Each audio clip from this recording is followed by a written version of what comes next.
Hello guys, welcome back to my channel start with art.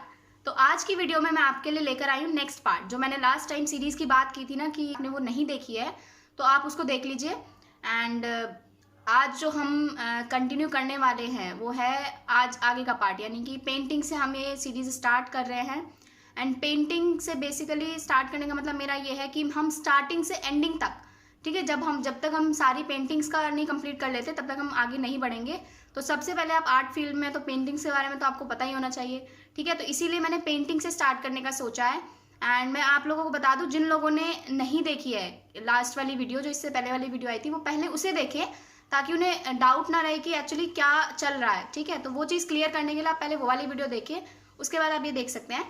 Then आज हम start करेंगे, मैंने आपको बताया पेंटिंग के बारे में। तो चलिए फिर स्टार्ट करते हैं, मैं ज़्यादा टाइम नहीं वेस्ट करूँगी आपका। And let's go. तो आज हम स्टार्ट करते हैं सबसे पहले इंट्रोडक्शन से, यानी कि आपको थोड़ा बेसिक तो पता ही होना चाहिए ना कि एक्चुअली क्या क्या हिस्ट्री रही है थोड़ी बहुत। तो India has a long tradition of artistic excellence and a painting is one of the major mediums that have been used to express it. So आप लोगों को पता ही है कि इंडिया जो है, मतलब हमारा जो हिस्ट्री है, उसमें आर्टिस्टिक एक्सेलेंस आपको देखने के लिए मिलती ही रहेगी। और उसके लिए सबसे अच्छा मीडियम कौन सा यूज़ किया गया है? पेंटिंग, ठीक है। तो ऐसे बहुत सारे एविडेंसेस हमें मिले हैं जो ये सजेस्ट करते हैं कि जो पेंटिंग है वो इंडिया में बहुत पहले से फ्लरिश्ड होती आ रही है, यानी कि बहुत पहले से, यानी कि प्री हिस्ट्री के टाइम से, यानी कि जब इंसान ने चलना शुरू किया था या फिर उसका दिमाग डेवलप हो रहा था, तो उस टाइम से ही जो पेंटिंग है वो फ्लरिश होती आ रही है।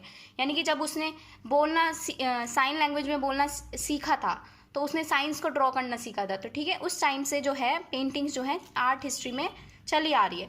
सो आर्कोलॉजिस्ट ने बहुत सारी वॉल पेंटिंग्स फाउंड किए हैं अलग अलग पार्ट्स ऑफ इंडिया में, ठीक है। इंडिया के बहुत सारे जगहों पे ऐसी वॉल पेंटिंग्स मिली हैं जो ये सजेस्ट करती हैं कि जो हिस्ट्रिक मैन है, यानी कि जो प्री हिस्ट्रिक मैन भी हैं, अर्ली हिस्ट्रिक मैन है, वो भी पेंटिंग की एक्टिविटीज़ में मतलब इंक्लूडेड थे, उन्होंने भी वो इंगेज थे इन सब चीज़ों में। The history of painting can be traced through the ancient and medieval period where the books were illustrated with paintings. And जो हिस्ट्री है पेंटिंग की, यानी कि जो पेंटिंग मतलब किस तरह से बनती थी, क्या प्रोसीजर रहता था, वो हमें किससे पता चलता है? बेसिकली जो बुक्स इलस्ट्रेट की जाती थी पेंटिंग्स से, ठीक है। इस चीज़ से आप एग्री करते होंगे ना कि बुक्स जो हैं, मतलब बुक्स में जो पेंटिंग वर्क किया जाता था, जो भी उनके बारे में लिखा जाता था, तो उस चीज़ से हमें पता चलता है कि पेंटिंग की मतलब पूरी हिस्ट्री के बारे में हमें पता चलता है, ठीक है। Then came the miniature style that dominated the Mughal and Rajput courts. इसके बाद जैसे कि अभी हमें हिस्ट्री के बारे में थोड़ा पता चला, जो बुक्स लिखी गई थी उस टाइम पे, मैन्यूस्क्रिप्ट्स, तो उसके बाद मिनिएचर स्टाइल आया था मुगल के टाइम पर, ठीक है। उन्होंने भी काफ़ी सारी मिनिएचर पेंटिंग्स बनाई थी, तो जिससे हमें हिस्ट्री के बारे में पता चलता है कि हमारे इंडिया में किस टाइप का आर्ट वर्क किया जाता था, अलग अलग जगह पे कौन कौन से स्टाइल में आर्ट वर्क किया जाता था, ठीक है। तो with the coming of the Europeans the art of the painting and engraving took a western turn. यानी कि जब यूरोपियंस आए थे इंडिया में, तो अभी आप देख रहे हैं ना कि पूरा का पूरा स्टार्टिंग से एंडिंग तक, यानी कि जो अर्ली हिस्ट्री यानी कि एंशिएंट हिस्ट्री का जो थोड़ा सा डेवलपमेंट है, यानी कि थोड़ा सा इंट्रोडक्शन मैंने आपको दिया है। उसके बाद आप देख सकते हैं मेडिवल इंडिया के बारे में, जो कि बुक्स से और हमें मिनिएचर्स से पता चलता है। एंड देन अब आते हैं हम जो मॉडर्न इंडिया की पार्ट के बारे में हम बात कर रहे थे। तो इसमें हम जो पेंटर्स थे, नए नए पेंटर्स जो इमर्ज हुए थे, उन्होंने काफ़ी सारे पेंटिंग एक्सपेरिमेंट किए थे, यानी कि अलग अलग स्टाइल में, जैसे राजा रवि वर्मा, रविंद्रनाथ टैगोर, ये सारे जो आर्टिस्ट थे, इन्होंने, अमृता शेरगिल, इन्होंने अपनी अपनी टेक्निक्स डेवलप की थी। यानी कि बिल्कुल ही एक नया मॉडर्न इंडिया कह सकते हैं ना, कि मॉडर्न पेंटिंग्स बननी शुरू हो गई थी, क्योंकि उन्होंने यूरोपियन टेक्निक्स को स्टार्ट करना, मतलब यूज़ करना स्टार्ट किया था। सो इस चीज़ से हम कह सकते हैं कि जो इंडियन पेंटर्स हैं उन्होंने काफ़ी सारे एक्सपेरिमेंट किए थे। एंड तो बस अभी मैंने फ़िलहाल इंट्रोडक्शन दिया है, तो आज हम पढ़ते हैं, ये था पूरा का पूरा इंट्रोडक्शन। तो आज हम पढ़ते हैं प्रिंसिपल्स ऑफ पेंटिंग के बारे में। जैसे मैंने आपको बताया ना कि आज हम पेंटिंग से इस सीरीज़ को स्टार्ट कर रहे हैं, तो सबसे पहले उसमें आता है प्रिंसिपल ऑफ पेंटिंग। लेकिन उससे भी पहले आपको थोड़ा सा जानना ज़रूरी है कि प्रिंसिपल ऑफ पेंटिंग से ही क्यों मैं स्टार्ट कर रही हूँ, ठीक है, यानी कि डायरेक्ट हिस्ट्री से कैसे कनेक्शन है। तो स्टार्ट करती हूँ सबसे पहले।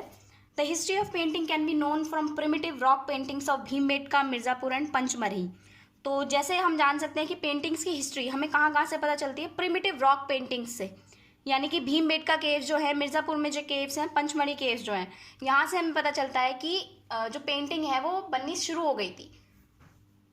दे were followed by painting pottery of Indus valley civilisation. And then यही जो चीज़ें इसमें ये लोग जो मतलब कलाकारी करते थे थोड़ी बहुत, तो इसी को ही इंडस वैली सिविलाइजेशन में पेंटेड पोट्री पे फॉलो किया गया। जैसा कि मैंने आपको बताया था कि इतनी ज़्यादा पेंटिंग्स, हैवी पेंटिंग्स नहीं बनती थी, बहुत ही छोटा मोटा काम होता था, लेकिन हाँ काम होता था, ठीक है, पेंटिंग वर्क होता था ज़रूर। तो यही चीज़ जो है, जो यहाँ पे केव्स में जो वर्क होता था, वही इंडस वैली सिविलाइजेशन की पोर्ट्री पे वर्क होने लगा। But the real beginning of the art of painting begin from Gupta age. लेकिन जो असली शुरुआत हुई थी पेंटिंग्स की, वो कहाँ से हुई थी? वो गुप्ता पीरियड से हुई थी। एंड गोल्डन पीरियड भी जिसे हम कहते हैं, गुप्ता पीरियड को गोल्डन पीरियड भी कहा जाता है। इसमें काफ़ी सारा आर्किटेक्चर, पेंटिंग्स, स्कल्पचर, पोट्री बहुत सारे अमाउंट में बने थे। एंड इंडिया जो था मतलब उसकी पीक पे था, एक तरह से हम कह सकते हैं। तो in the 3rd century AD, Vatsyayana in his book Kamasutra mentioned about 6 main principles of limb और षडंग ऑफ पेंटिंग्स। तो वात्स्यायना जो कि गुप्ता एज के ही एक राइटर थे, तो उन्होंने कामसूत्र में, यानी कि अपनी बुक, उनकी बुक का नाम था कामसूत्र। तो गाइज ये क्वेश्चन हमेशा पूछा जाता है, तो आप इसको नोट डाउन कर सकते हैं या अभी के अभी अच्छे से याद कर सकते हैं, ठीक है। तो ये क्वेश्चन पूछा जाता है कि उन्होंने अपनी बुक वात्स्यायना में कामसूत्र में उन्होंने 6 मेन प्रिंसिपल्स ऑफ पेंटिंग को मेंशन किया था, ठीक है। 6 मेन प्रिंसिपल्स ऑफ पेंटिंग को मेंशन किया था। तो वो हम पढ़ेंगे क्या क्या है, जिन्हें षडंग भी कहा जाता है, प्रिंसिपल्स या लिम्स भी कहा जाता है, लिम्स ऑफ पेंटिंग, ओके। तो अभी आपको समझ आया होगा कि मैंने प्रिंसिपल्स ऑफ पेंटिंग से ही क्यों स्टार्टिंग की है, क्योंकि जो रॉक पेंटिंग्स थी वो प्रिमिटिव टाइम पे बनती थी, तो इतना ज़्यादा पेंटिंग वर्क नहीं होता था। Even Indus valley civilisation, Mauryan and post Mauryan में भी सिर्फ आर्किटेक्चर और पोट्री और स्कल्पचर पे वर्क होता था, पेंटिंग में इतना ज़्यादा उन लोगों ने इंटरेस्ट शो नहीं किया। तो मैंने आपको बताया कि जो असली शुरुआत हुई वो गुप्ता एज से हुई। एंड गुप्ता एज में भी एक राइटर थे वात्स्यायना, जिन्होंने अपनी बुक कामसूत्र में प्रिंसिपल्स ऑफ पेंटिंग को मेंशन किया है। तो ये बहुत ज़्यादा ज़रूरी है कि वो 6 प्रिंसिपल्स कौन कौन से हैं। तो सबसे पहला जो है प्रिंसिपल ऑफ पेंटिंग है, वो है रूप भेद, यानी कि वैरायटी ऑफ फॉर्म, यानी कि सीक्रेट ऑफ फॉर्म बेसिकली। सो किस फॉर्म में, यानी कि जो बॉडी है या फिर जो सब्जेक्ट है उसकी जो फॉर्म है वो हमें एक्यूरेटली समझ आनी चाहिए। कि अच्छा, जैसे कि एक लाइंग मैन और मतलब एक आदमी अगर लेटा हुआ है और एक आदमी अगर डेड है, तो उन दोनों में हमें डिफरेंस नज़र आना चाहिए, यानी कि उनकी फॉर्म जो है वो उसमें बहुत ज़्यादा क्लियरिटी होनी चाहिए।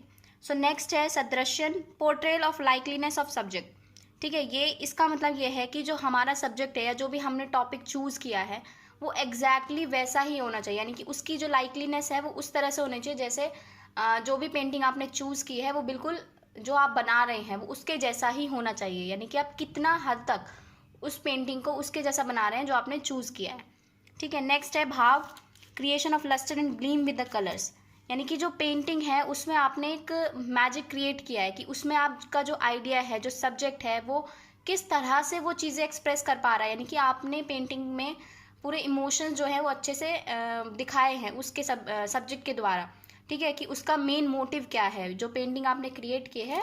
तो इसका मतलब ये है। नेक्स्ट है varnika bhanga, proper mixing of colours to resemble the effects of modelling, यानी कि वर्णिका भंगन का मतलब है कि भंग का मतलब है कि आपने कलर्स कितने अच्छे से यूज़ किए, यानी कि आपने पिगमेंट और ब्रश को किस तरह से यूज़ करके उसकी जो क्वालिटी है उसको मेंटेन किया है, ठीक है, प्रॉपर मिक्सिंग करी है या नहीं। तो ये एक प्रिंसिपल है जो कि आपको फॉलो करना चाहिए, यानी कि उस टाइम पे जो है आर्टिस्ट ने दिए थे।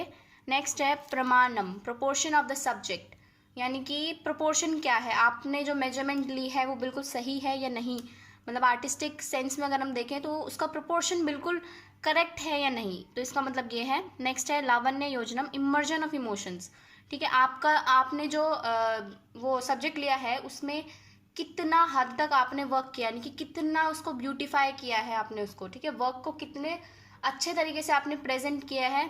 तो इसका मतलब ये है कि आपने पेंटिंग में किस तरीके से वर्क किया है, कितना ब्यूटिफिकेशन आपने उसमें किया है, ठीक है। ये थे 6 प्रिंसिपल्स ऑफ आर्ट। आपको इनके बारे में डिटेल में पढ़ना है तो आप कोई सी भी साइट से पढ़ सकते हैं। वैसे मेरा जो ये सीरीज़ है ना काफ़ी ज़्यादा लंबी हो जाएगी, तो इसलिए मैंने आपको सिर्फ इंट्रोडक्शन दिया है इस चीज़ का, तो ये आप डिटेल में पढ़ सकते हैं अगर आप चाहें तो, नहीं तो सिर्फ नाम आ जाता है, ठीक है, इनमें से कोई एक नाम आ जाता है तो आपको उस पर टिक करना होता है। सो नेक्स्ट चीज़ है, there are numerous references to art of painting in the Brahmanical and Buddhist literature. For example, we can find references to the art of Lekhya Chitra, which has line drawings and sketches. Other types are Dhuli Chitra and Patte Chitra. सो ऐसे बहुत सारे references हमें मिले हैं, यानी कि art में, paintings में बहुत सारे ऐसे रेफरेंसेस मिले हैं बुद्धिस्ट लिटरेचर से। फॉर एग्जांपल जैसे कि अगर हम लेख्य चित्र एक टाइप की आर्ट है जिसमें हमें मिलता है स्केचेस मिलते हैं, यानी कि लाइन ड्राइंग के स्केचेस मिलते हैं, तो जिससे हमें पता चलता है कि हाँ प्रिंसिपल्स ऑफ आर्ट जो है उसमें फॉलो किए गए हैं। नेक्स्ट है द प्ले मुद्रा राक्षसा बाय विशाखा दत्ता। ये एक प्ले है, ये इंपॉर्टेंट है, इसको आप याद कर सकते हैं, ये डायरेक्ट आ सकता है क्वेश्चन, ठीक है। तो ये also facilitate the reader by mentioning the name of various paintings और पट्टाज। सो ये एक प्ले है विशाखा दत्ता के तरफ से, यानी कि मुद्रा राक्षसा उन्होंने लिखा था। तो इससे भी हमें पता चलता है, बहुत सारी पेंटिंग्स में उन्होंने जो पट्टाज मेंशन किए हैं, ठीक है, तो उससे पता चलता है कि प्रिंसिपल्स ऑफ आर्ट जो हैं उन्होंने वहाँ पर भी फॉलो किए हैं, पेंटिंग में फॉलो किए हैं। Which are important to understand the different styles of painting and to observe the principles of painting.